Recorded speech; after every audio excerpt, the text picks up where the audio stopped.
This is VK3CSJ in Narre Warren South. Please stand by for this morning's WIA broadcast at 9 a.m. on 1825 kHz in the 160 metre amateur radio band.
This is VK3CSJ in Narre Warren South.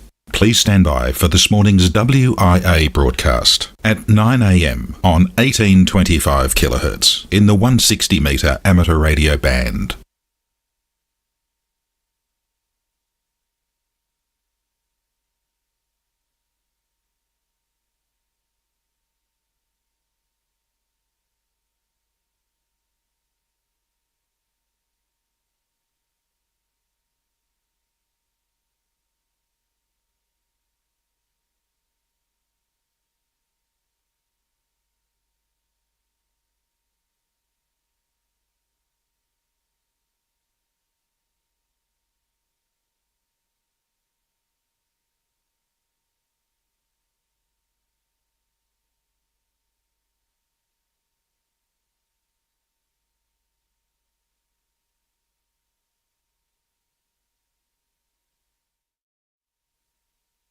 This national news edition originates from VK1WIA and is rebroadcast throughout Australia and around the world under a common licence published on the WIA website.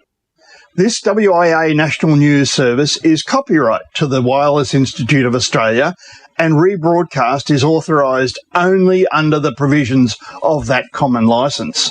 WIA Director and Company Secretary Peter Cleave, VK8ZZ. From Australia, this is the Wireless Institute of Australia with the weekly news service. This broadcast is in text, audio and video and is accessed on wia.org.au. In WIA National News this week, WIA Director Lee Moyle, VK3GK. WIA Past Director John Williams, VK4JJW, pops in with the international news, and I'll pop in with a reminder for next week's edition of this news, because Alara members will be delivering. But wait, there's much, much more in this edition of News from the Wireless Institute of Australia for this week, commencing Sunday, December 14, 2025, and I'm Editor Graham, VK4 Baker. This news originates from the Wireless Institute of Australia, born to lead since 1910. This is WIA Director Lee Moyle, VK3GK. The WIA grant scheme for 2025 has now closed, but the WIA will now be accepting applications for the 2026 affiliated clubs projects. The grant scheme is providing funding assistance to worthwhile projects that are judged to be of benefit to the amateur community and are consistent with or advance the aims and objectives of the WIA as set out in the WIA Constitution. The scheme is open to proposals from affiliated clubs so long as the project is for the benefit of amateur radio, with the WIA contribution paid retrospectively on completion of the project or at an agreed project stage. Most importantly, the WIA will only fund projects that are in accordance with the strategic direction set by the WIA board from time to time. Club project proposals will be vetted by an assessment committee appointed by the WIA board. The committee's job is to evaluate project proposals based on its ability to meet certain criteria, which details can be found on the WIA website under WIA Grant Scheme webpage. I encourage all clubs to consider the financial opportunity that the 2026 grant scheme offers. The John Moyle Field Day rules have been updated and simplified. The WIA board thanks Alan Shannon, VK4SN, and Diane Main, VK4DI, for taking on the joint role of the John Moyle Field Day contest managers. Alan has done some great work updating the N1MM contest logger, John Moyle Field Day UDC, and it continues to be enhanced. The John Moyle Field Day is held over the third full weekend in March. The aim is to encourage and provide familiarisation with portable and field operation and provide training for emergency situations. The rules are therefore specially designed and focused to encourage field operation. It's a full worldwide contest for scoring. There are now 8 categories with a separate youth overlay which applies to all 8 categories. Included are 6-hour and 24-hour sections. Operation modes include phone, CW and mixed. That's phone and CW. Bands are 160, 80, 40, 20, 15, 10 metres on HF and 6 metres, 2 metres and 70 centimetres on VHF, UHF. And of course, no WARC bands. The new John Moyle Field Day rules can be found on the WIA website in the contest section. Now on to band plans, and the WIA board thanks Grant Willis, VK5GR, and the TAC team for their incredible effort in revising the band plan. The last major revision of the Australian National Amateur Radio band plans administered by the WIA was carried out almost a decade ago. At that time, major changes were mostly made to the 30 metre, 2 metre and 70 centimetre bands, with various changes to the amateur radio regulations since that time, including some spectrum losses and gains. It is now necessary to update the band plans to both reflect those regulatory changes as well as update them with information on current centres of activity. We have also used this opportunity to address many of the requests that have been received over the past 2 to 3 years for changes to various bands. Hayden Honeywood, VK7HH, and Grant Willis, VK5GR, recently held a well-attended webinar to highlight the process and changes proposed. The consultation closed on December the 12th, and the results will be released shortly. For now, 7-3 from Lee, VK3GK. Who listens to radio? I'm Alec, VK2MV in Sydney. I'm Kieran, VK3BTV. I'm Peter, VK3BFG. Bernie, VK4KX. This is Ben, VK4YT from Tablelands Radio and Electronics Club. It's Catherine, VK7GH.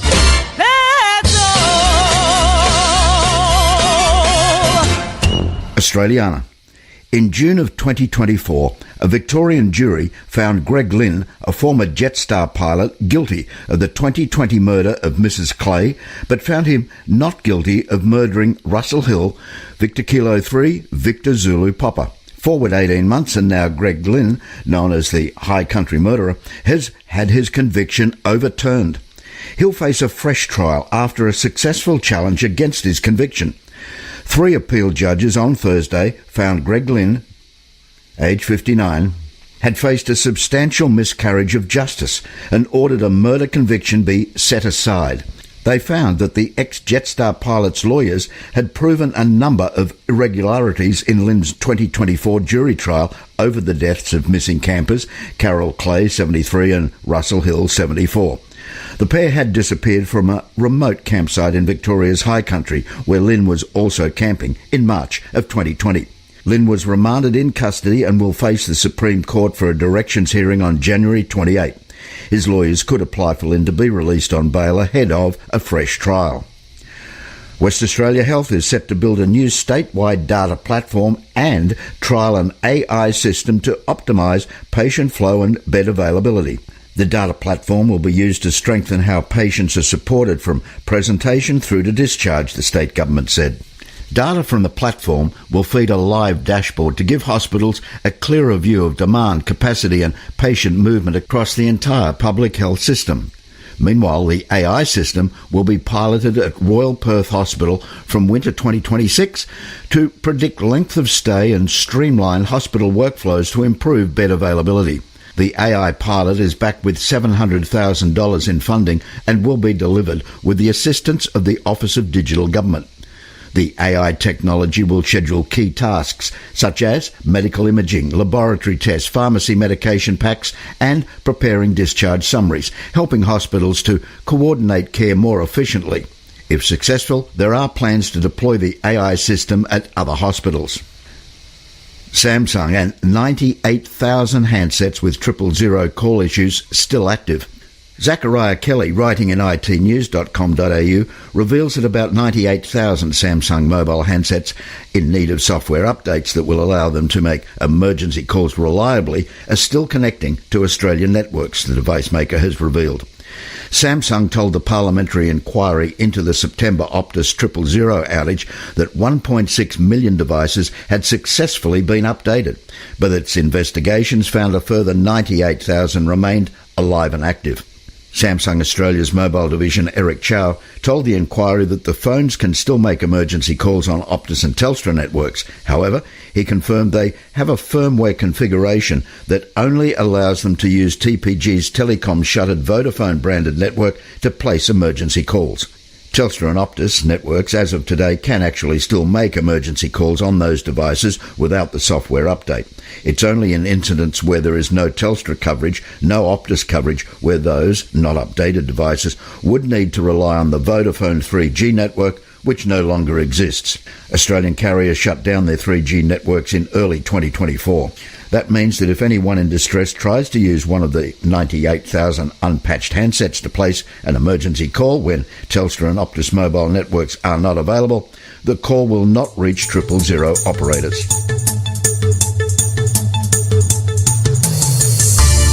We are VK1WIA. Now, international news. Kolkata. The ham radio operators in Bengal have been able to facilitate the return of a mentally challenged man from Bangladesh to India. Sudham Hembram, originally hailing from Odisha, has been estranged from his family for 15 years.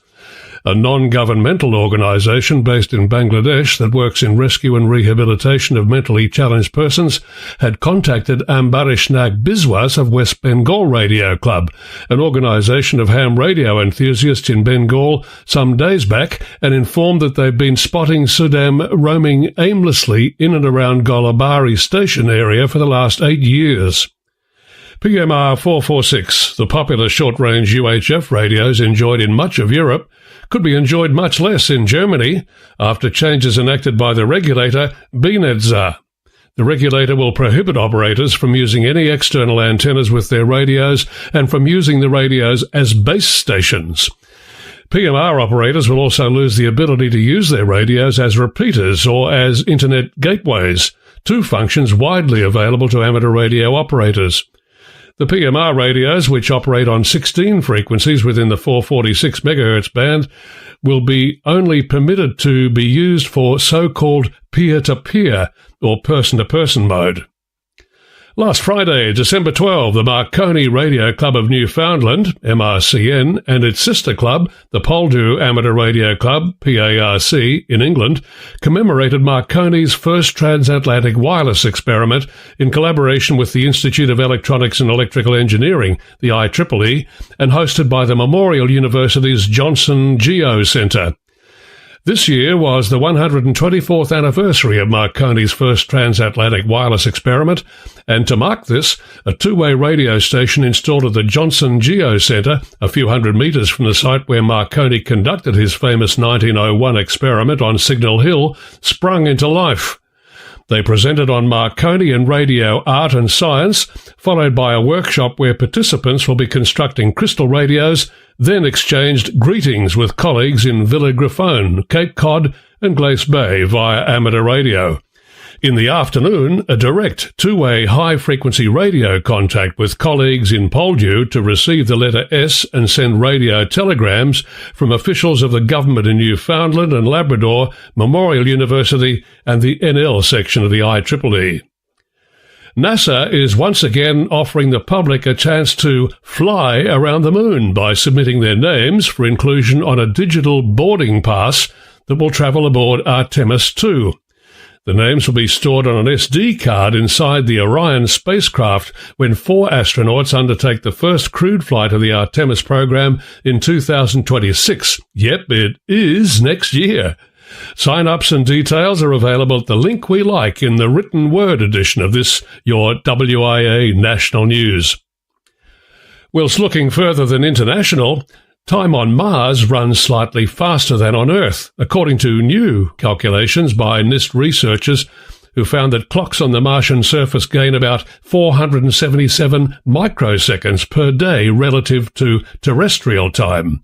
The difference arises from Mars' weaker surface gravity, highly elliptical orbit, and changing distance from the Sun and the Earth-Moon system, all of which alter the rate at which clocks tick under general relativity. Although the offset amounts to less than a millisecond per day, modern navigation and communication systems such as GPS and future Mars-based networks require timing precision far tighter than a microsecond. The effect is also not constant.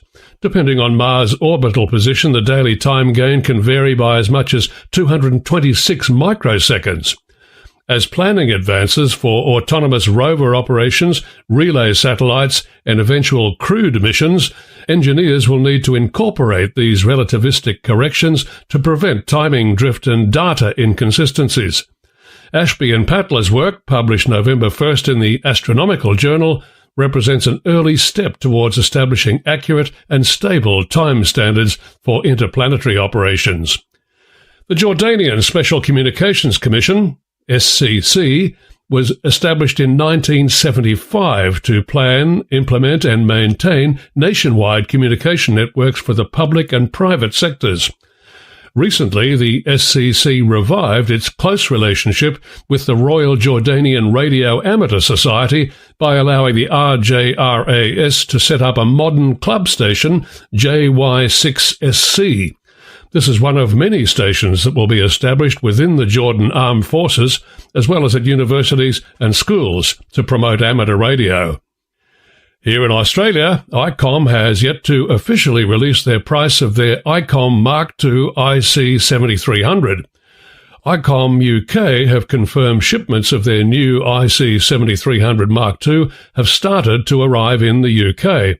The company has also advised the confirmed RRP of £1,360, including VAT.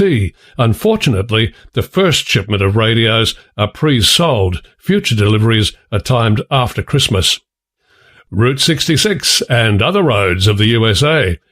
Edison Research's Share of Ear report for the third quarter of 2025 again brings good news for AM/FM radio, whether it's the medium's continued dominance of ad-supported audio media or its strength in vehicles.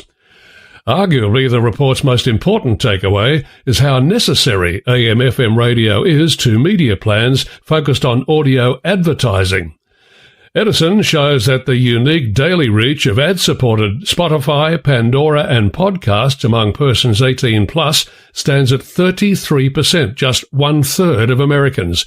Adding AM/FM radio to the mix boosts that daily reach to 74%. Filling in for Jason, VK2LAW in Sydney, I'm John, VK4JJW in Redland Bay, Queensland, keeping it cool with some wonderful sea breezes. We are VK1WIA. Now, operational news with VK4FUQ. Felix. Hello there. AWL 10-metre contest is this weekend. 0000 hours Zulu, December 13 to 2400 hours Zulu, December 14. Maximum operating hours is 36. CW phone and on 10 metres only. The International Worldwide Naval Contest also this weekend. 1600 hours Zulu, December 13 to 1559 hours Zulu, December 14. CW SSB on 80, 40, 20, 15, 10 metres. Yoda Contest December. The Fishers Ghost Amateur Radio Club are hosting the inaugural VK Yoda Contest the entire month of December. Then just 3 days from the end of what we call the VK Yoda Contest comes round 3 of the Yoda Contest organised by the IAA Region 1 Youth Working Group in cooperation with the Hungarian Amateur Radio Society, December 29. A great way to gain extra contacts with the VK contest organised by Fisher's Ghost Amateur Radio Club. Now let's open the DX window to the world. In the world DX, Elvira IB3FSG is operating from Somaliland as 603T. The duration of her activation is not known. More details can be found on QRZ.com. Listen for the special event call sign HS25SG from the 1st through to the 30th of December to celebrate the 33rd Southeast Asian Games. This activation is part of the SatFinder educational campaign, which promotes space, satellite and radio science to students and others by hosting amateur radio activities. John, NI6D, will be on the air as CE7/NI6D along the Carretera Austral in northern Patagonia from the 6th through to the 18th of December. John will be using FT8, FT4 on 40 through 10 metres using low power. Listen mainly during the afternoon and evening hours. Here's local time. Well, you may not work them, but you may hear them.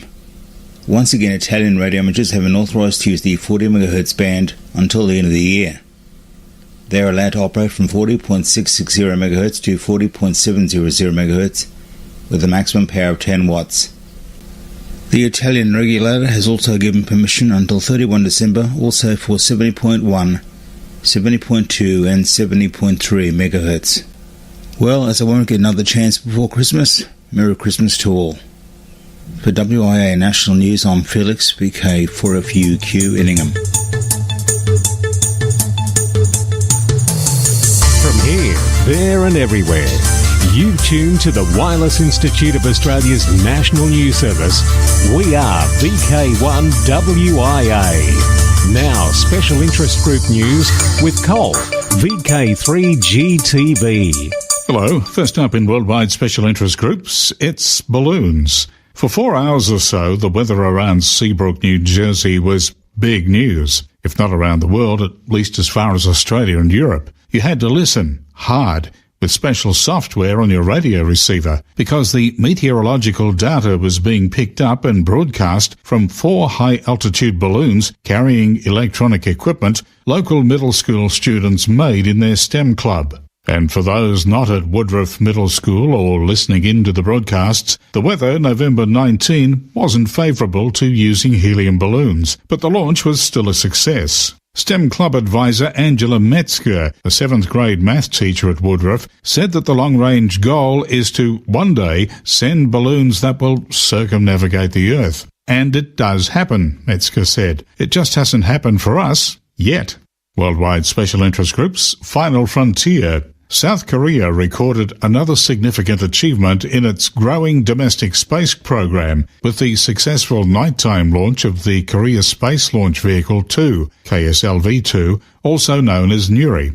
The vehicle performed nominally throughout ascent, completing stage separations on schedule and surpassing the 500-kilometre mark roughly 7 minutes after liftoff. Orbit insertion occurred approximately 12 minutes into the flight, followed 1 minute later by the deployment of CAS 500-3, a 500-kilogram scientific satellite designed for highly light-sensitive Earth observation missions. Following the primary payload, NURI deployed 12 CubeSats, 9 of which operate in the amateur UHF bands. Of these, 3 satellites were fully IARU coordinated. These spacecraft support amateur radio training, GPS RO technology demonstrations, and formation flying experiments. Europa Clipper heads out. The 6-ton, $5 billion spacecraft, now with recertified transistors, launches soon, but now delayed due to Hurricane Milton. Clipper is headed to Jupiter and its mysterious icy moon Europa for arrival in April 2030. At 30 metres wide, once its solar arrays are unfurled, Europa Clipper is NASA's largest planetary exploration spacecraft ever. 7 satellites were deployed from the International Space Station on December 2nd in 3 batches using the Voyager Space NanoRacks CubeSat deployer system. 5 of the deployed spacecraft, Silversat, RHOK-SAT, Content Cube, EagleSat 2 and Forest Prominio operate on amateur radio frequencies and represent a broad collection of university, student-led and educational missions. SatNOG stations scheduled more than 700 observations during the first 24 hours as the satellites drifted away from the ISS to form their initial orbits, requiring careful Doppler evaluation and coordinated tracking during the early identification phase. For the first time in its 25-year history, the International Space Station had all 8 docking ports occupied following the reinstallation of Northrop Grumman's Cygnus XL cargo spacecraft on the Unity module. The visiting spacecraft complement included 2 SpaceX Dragons, JAXA's HTV-X1, Cygnus XL, 2 Soyuz crew vehicles, and the Progress 92 and 93 cargo ships. Cygnus XL will remain attached until no earlier than March 2026, when it's scheduled to depart with approximately 11,000 pounds of rubbish for a destructive re-entry. Meanwhile, the Expedition 73 crew continued a full schedule of research activities as the newly arrived Soyuz MS-28 crew members began long-duration studies focused on human physiology in microgravity. Worldwide Special Interest Groups, Internet, the HAMS domain, HAMSatting, a new multi-platform satellite tracking and logging application developed by Yusuf, A46UNX, has officially launched on the Apple App Store, bringing a consolidated suite of real-time visualization, path prediction, and operating tools to amateur satellite enthusiasts. The app tracks the ISS and more than 20 amateur satellites using an interactive live map with dynamic icons, integrated N2YO data, and improved reliability features introduced in recent updates. Additional utilities include smart notifications for upcoming passes, calendar integration, customizable satellite lists, and interface refinements aimed at streamlining portable operating and roving. While iOS marks the first full public release, beta versions are already available for Android, Windows, and Mac OS, with a Linux edition planned soon via unixia.com. Worldwide Special Interest Group, IOTA, Islands on the Air. AU7RS team will be active from Akati Island, Lakshadweep Islands, IOTA AS011, from the 10th to the 22nd of January 2026. They'll operate on 160 through to 10 metre bands and QSL via M0OXO OQRS. Lakshadweep Islands are an amazing archipelago hidden in the waters of the Arabian Sea. Worldwide Special Interest Groups, Lowdown. The World Heritage Grimeton radio station in Sweden is no stranger to celebrations, certainly not this year, as it marks its 100th year as a treasured communicator. Before its Jubilee Year activities conclude on the 31st of December, the radio station will once again engage in one of its most popular traditions, its Christmas Eve message, a long-wave transmission in CW. Here's our editor, Graham, VK4BB, to tell us more. 100 Christmas Eves will have come and gone when the call sign SAQ transmits the Christmas Eve message from the Grimeton radio station in Sweden on the morning of December 24. The operator will again be using the much-loved transmitter, which utilises an alternating current generator developed by the pioneering Swedish engineer Ernst Alexandersson. The Christmas Eve morning transmission will be sent on 17.2 kHz, about half an hour after the transmitter has been started up. It is a festive occasion on the radio station site itself, but for those who can't be there personally, the message can be heard on the air, of course, and seen on the YouTube channel of the Alexander SAQ Grimeton Friendship Association. This is Graham Kemp, VK4BB. This is a Christmas gift to the world, as the association notes on its channel, pointing out that this is the only remaining electromechanical radio transmitter. Indeed, its continued operation is a holiday gift worth celebrating. Thanks, Graham, for that report. Worldwide Special Interest Groups, Military. Commemorating the 81st anniversary of the Battle of the Bulge during World War II, members of UBA section Bruxelles EST are active as OR81NUTS between the 13th and 31st of December.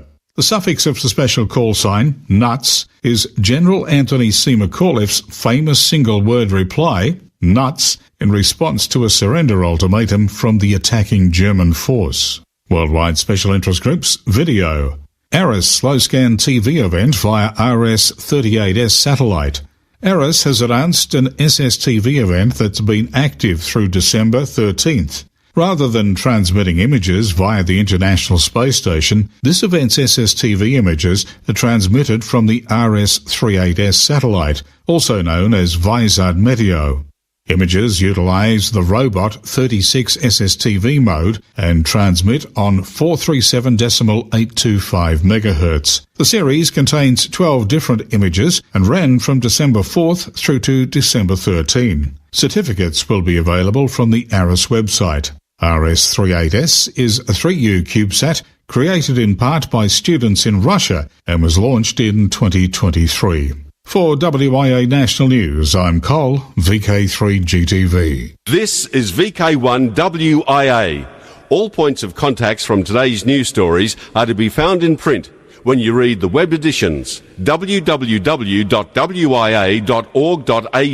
It's a date, and clubs are welcome to email text with audio for this section, nationalnews@wia.org.au, and details of all WIA-affiliated clubs and societies can be found on the WIA website, including email addresses and website links. Now, the social scene that we've got for 2026, VK3, the Ballarat Amateur Radio Group's Hamvention, Sunday, Feb 1. VK6, Pargfest, Mandurah Bowling Club, February 7 at 9 a.m. VK4, the Redfest, it's Deception Bay North State School venue, 9 a.m. April 11. And the WIA AGM, May 2, 2 p.m. Albury. Now, we've told you of that one for a while, but it's now coupled with the ICOM VK Summit 2026, the largest radio exhibition of its kind in Australia. When? 2 to 3 of May 2026, where? Albury, New South Wales, and it's free entry. You'll be able to meet the experts, see the technology, attend the tech talks. There's a VK Summit dinner with keynote speaker. There's a prize draw, there's portable operations, POTUS SOTA, WWFF, Parkfest and ISS Contact, and of course, as I mentioned, the WIA AGM. Now, bookings are open now for the ICOM VK Summit 2026. Go to www.vksummit.au. Now, till next we meet, I am Graham, I am VK4BB. Next week, the Alara ladies will be along with this, the WIA National News. Till then, walk softly. From Australia, this has been the Wireless Institute of Australia with the weekly news service. This broadcast is in text, audio and video and is accessed on wia.org.au.